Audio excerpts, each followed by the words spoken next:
with Try It Like It Created, and I am here today with the Scrap Perfect design team.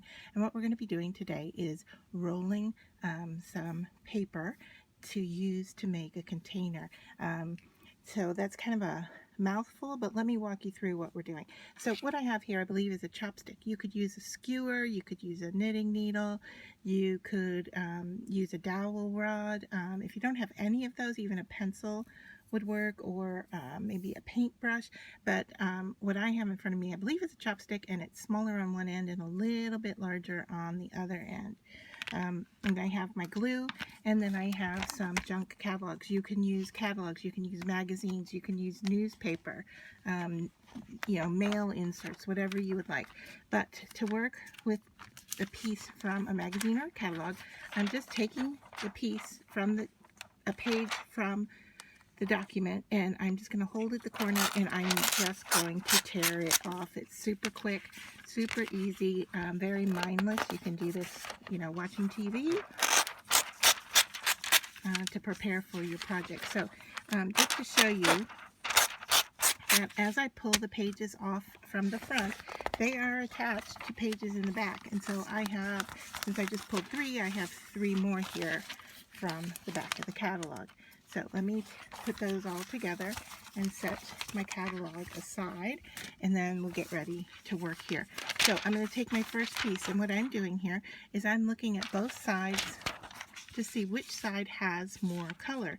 I actually like this grayish purple side, so I'm going to put that side down, and the corner with the most color I'm going to put away from me. Then I'm going to take my stick, and I am taking the largest side out away from the paper itself and the smaller end into the paper. And I am just going to fold over this corner here and kind of push it in place. And now I'm going to roll. The rolling is simple and easy, but it is a tight roll, and you just want to watch your open end down here. This end is going to be the larger. It's slightly larger no matter what you roll with. This is going to be slightly larger, and you just want to make sure it doesn't get away from you. That it does say stay somewhat taut, so I just kind of pay attention to it.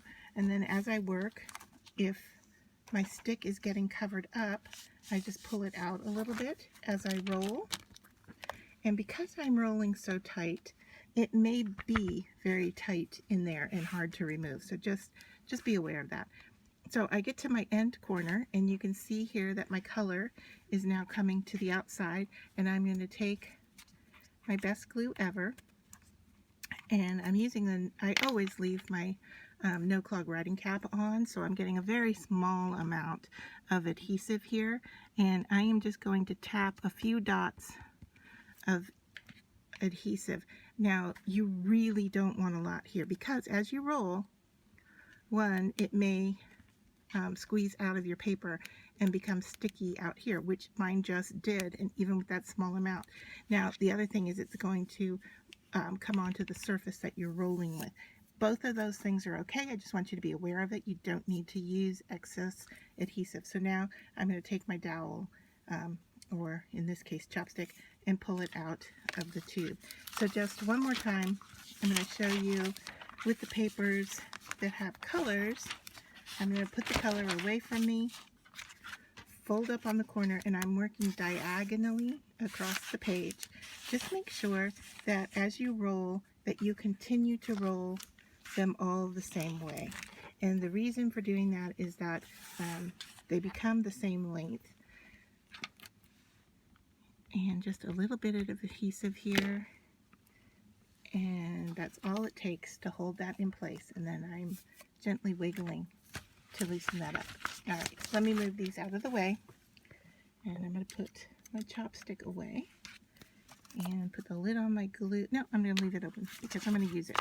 All right, so I have these 2 rolled, but off camera I have rolled a whole bunch more.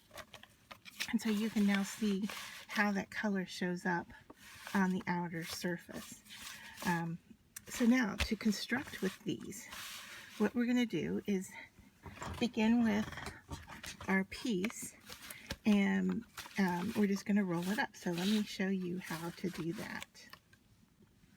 So as I mentioned, you're going to have one end that is slightly larger than the other. And if you would like, before you start, you can kind of flatten these guys down a little bit. You can even use like a rolling pin, a bone folder, like I have a round bone folder here. I'm going to roll it. You could use your bottle and just kind of give it a really nice push to make these a little bit flat, to make your coiling of these work a little bit better. As I said, one end is slightly smaller than the other, and the reason for that is you want to take the small end of one to be able to insert it into the larger end of the other one. If you have trouble, you can pinch this side down a little smaller. Depending on what you roll your papers on, it may work better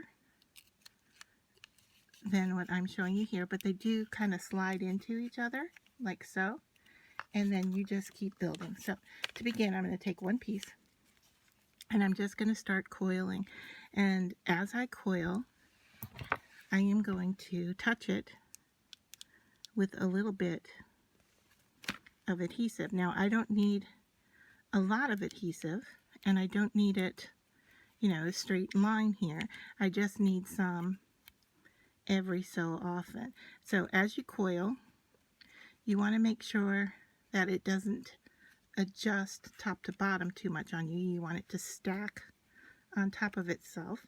And so what you're really going to see here with the paper is just, the edge of that roll. So as I go here, I'm coiling this up. A little bit stubborn, to get started on the first couple of rounds, but as I go, it's getting a little easier. I'm just going to add some adhesive every so often as I go. And as I get down to the end of this coil,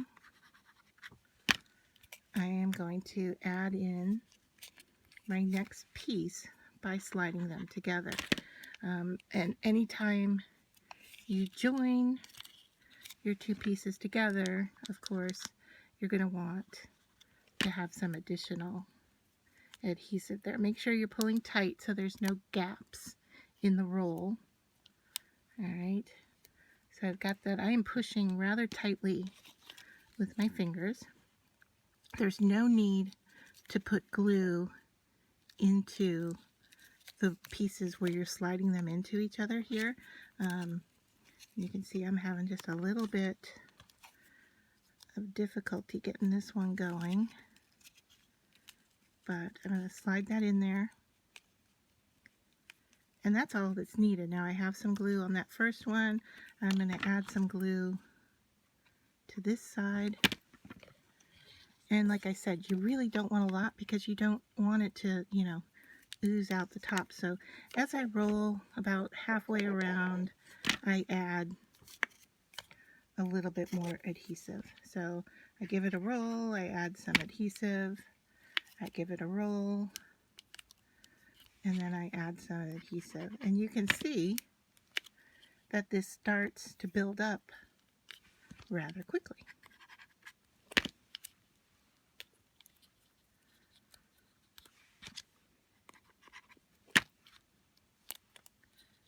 So there, as I have 2 sheets of my magazine, I've already got this much built up, and what the size of this is about the size of my bottle of glue. So to show you an option here for rolling, you can use your table surface and just roll, and as you go, add some adhesive and just keep rolling it, or you can do it in your hand by pushing and using your fingers to line things up. So I will continue this process until I get as wide as I want here, and then I will be back to show you how to build up the sides. Okay, so I am ready to start building up my container. I am going to make a small container to hold bits and pieces in my craft studio. So what I'm doing here is I have added on a piece over here. I don't want, as I add, I don't want to start raising up the side at the same time. So I've moved over a little bit, I've used a little bit of glue, and now I'm ready to start building up my side. As I go to do so, what I'm going to do here, show you without adding glue first, is that I am going to go about halfway up the side of the piece. Okay, so now you can see that only half is going to adhere. So when I go to put my glue on, I am going to stay towards that one side right there.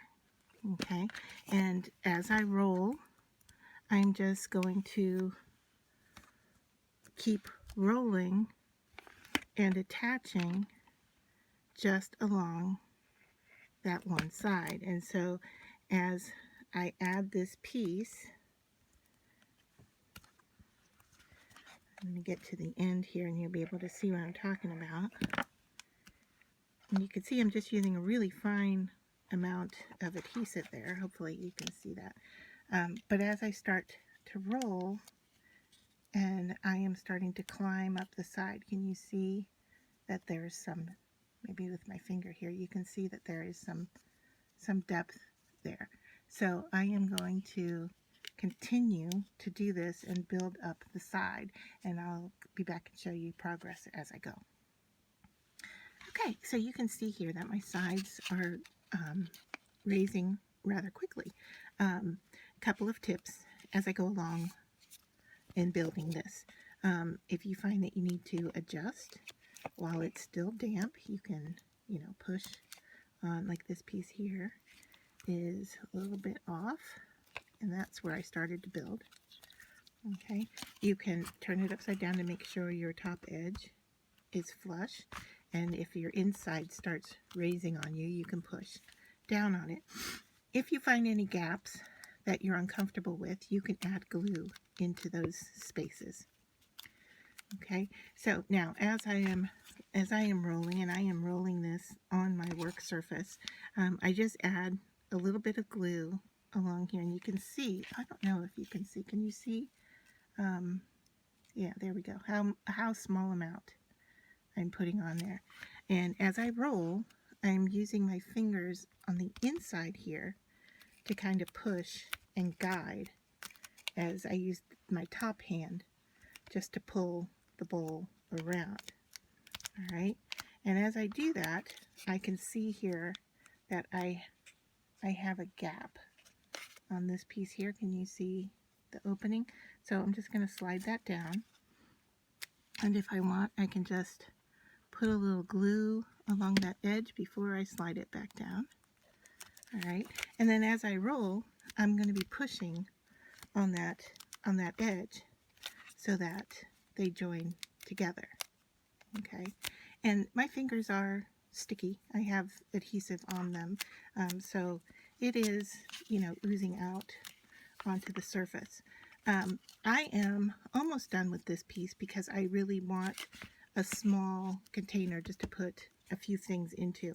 But another tip I want to share with you is that once you roll all your pieces, if you keep them all headed in the same direction, you know that your smaller end is always going to be together. And so that makes it easy to take it and just insert it into the piece that you're rolling.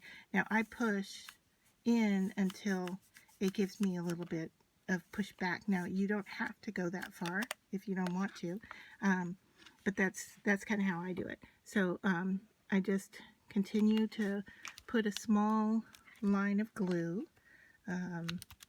Really, the no clog writing cap is my best friend here, because even with the smallest amount of adhesive that I'm applying here, I am still having excess. So you want to be aware of that. And then as I come to the end of the piece and I like what I have, I may want to bulk up this outside edge, make it, kind of like the lip of a flower pot. So I may continue to do that. Now, you can leave your piece raw like this. You could use a spray finish on it.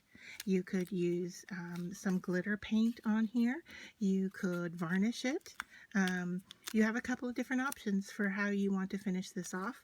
If you don't like the look of all of the colors on the outside of your piece, you could definitely paint this a solid color, or even, coat it with a layer of scrapbook paper that you like the color of. So something like this, if you had it the right same size, you could wrap it around and glue it in place, and that would, the layers here would give you your thickness, but your paper on the outside would give you a nice look. You could also decoupage with some napkins on the outside if you'd like. So you have a couple different options here for finishing off your piece and what you want to make it look like. And I'll tell you, the sky's the limit on just how big or what shape you want to make it. I'm doing this round, but you could definitely do it rectangular, square. You could coil your pieces together differently to make different shapes. And if you go on YouTube and you just kind of look at it, search on some projects that are done this way, you're going to find that there are a bunch of different ways that you can construct using, magazine or catalog pages.